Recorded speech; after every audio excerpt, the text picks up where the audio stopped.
This is Duke University. I've never done anything like applying for financial aid. How do I get started? The first thing that I would recommend is that you get a folder and that you write financial aid across the front of it. And then when you start filling out your forms or you start looking at the college that you're interested in, you start putting the information in the folder. And that way, when you need to know what the requirements are for financial aid for a particular school, you have it in your folder. I don't know if I'll even qualify for aid. Is it worth the bother to apply?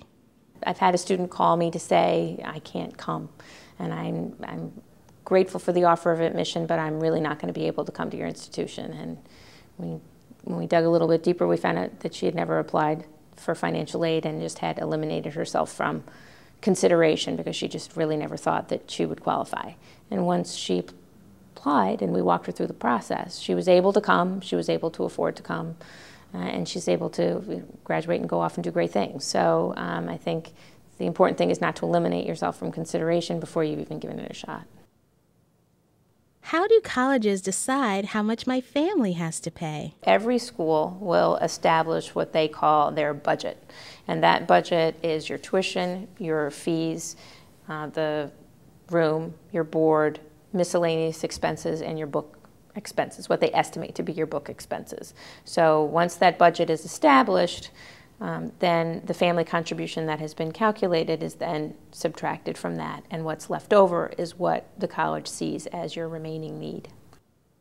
Will my financial aid come in the form of grants, loans, or something else? Once a need is established, how much you still need in order to be able to cover the cost of the college, then the college can tell you, well, this is how much we're able to give you in grant aid to help you cover that need. This is how much you're able to borrow, usually in a Stafford loan, which is a federally subsidized loan, and then how much you're able to work on campus in order to earn some money to go out and do the things that you need to do in college.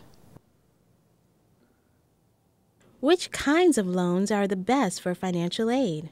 There are lots of different kinds of loans, but you want to stick with the federally subsidized loans if at all possible. So the first loan that any family will probably be looking at is a Stafford loan, and most students will qualify for a subsidized Stafford loan, which means that the loan won't accrue any interest while you're in school.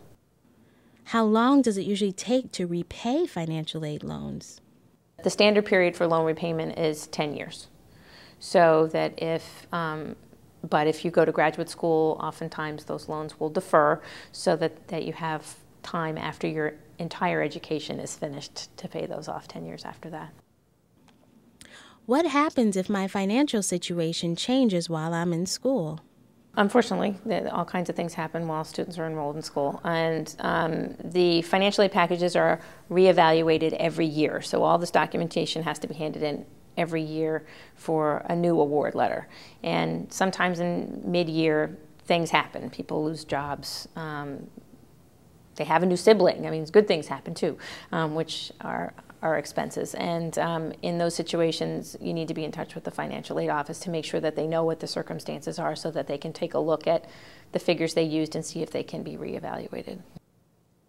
What's the biggest mistake students make in applying for financial aid? There are two. One, they don't apply, the second one is that they apply really late. It's a lost opportunity. I mean, I think if you don't, once you do it, it's not quite as scary as it was. So I agree that the forms are intimidating, that they're not the best things to be filling out, not something that you want to do. It's like going to the dentist. You kind of do it because you have to, but you're much better off because you've done it. What happens if my parents are divorced? If your parents are divorced, there may be some additional documentation that's required for each individual school. So when you go to each school and find out what their financial aid documentation requirements are, you should definitely check to see what they require from what they will call non-custodial parents. What if I don't live with my parents? If you haven't been living with your parents, then on the FAFSA form, you need to indicate that you're not living with your parents, and so that their information will not come into consideration. Produced by Duke University, online at duke.edu.